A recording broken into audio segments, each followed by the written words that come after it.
Good morning. It's a beautiful day here on Old Orchard Homestead. So I thought I'd do a little video to kind of show you some of our projects. Here's our garden. It's a little bit overgrown right now, kind of crazy. Tomatoes are going insane.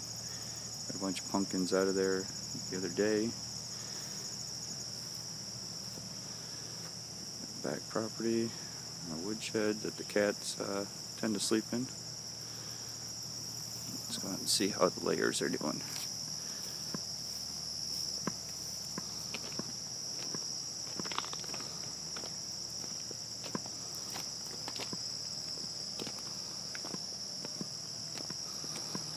So they have this big run here that they can go out and free range on and get to this all day long.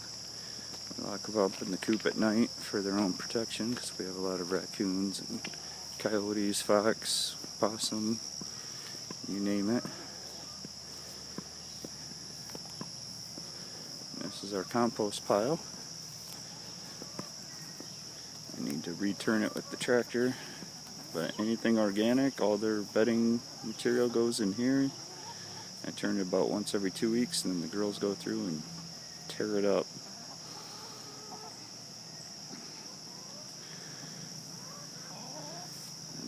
This run that goes up to their coop. I just pitched out all their bedding the other day, so that's why there's a big pile up there. A lot of the grass clippings, we have grass clover mix, so I bag that up and give it to them so they scratch through that and get a bunch of macronutrients out of the garden or the yard.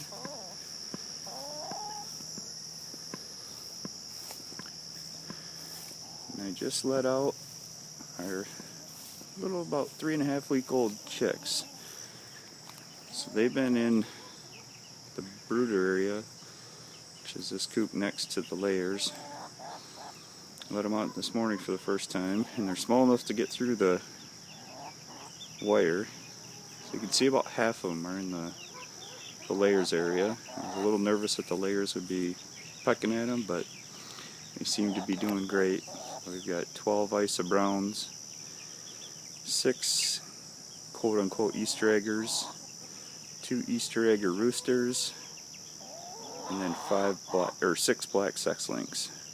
So they will be replacing these 12 girls who are about 18 months old now, and they're getting ready to go into their first molt. Right now they're laying about an egg a day, but I think that's going to drop off pretty soon. And our demand for eggs has increased, so we wanted to get some more eggs. We've got the external self waters out here for them, so that works great. And then inside the coop, I've got the 5-gallon pails with chicken nipples for at night. So everyone seems to be doing really well. I'm surprised there isn't a fighting here amongst them. The only question is, how am I going to separate them later? But worry about that tonight. This is where they're supposed to be. And then back here is our duck run.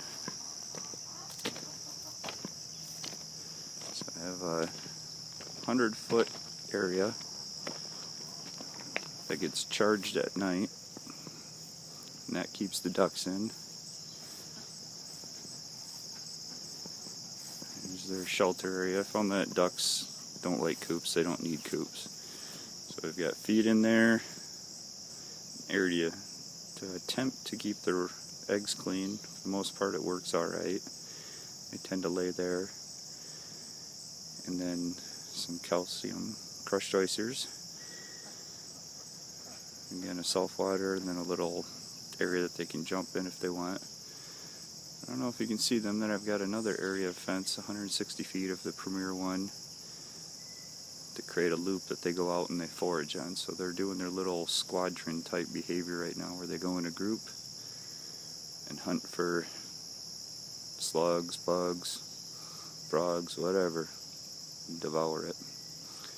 And I move this whole system about every month, depending on how wet it is and how much they tear it up. You can see they're starting to make some little mud wallows there. I have not had any problems at all with the predators. I did lose one drake. He must have got scared by a predator and actually entangled himself in the electric netting overnight and died, but we haven't lost any to predators.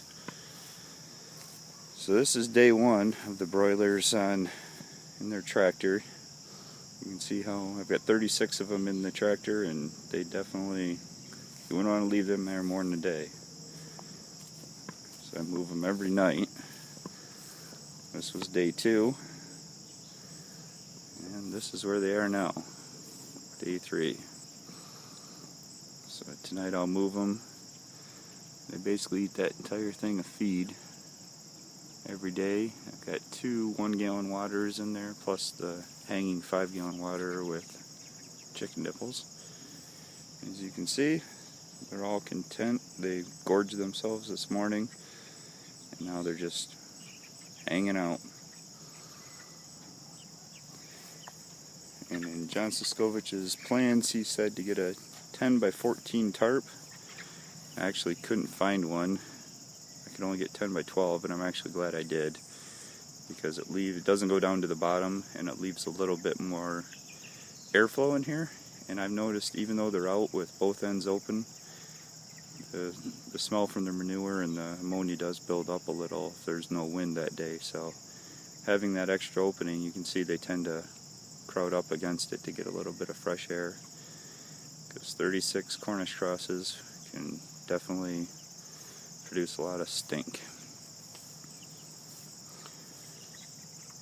And looking out back, that's our pond, and just a bunch of land yet that I haven't done a whole lot more on, but there are future plans. Alright, hope everyone has a good day. Thanks for watching.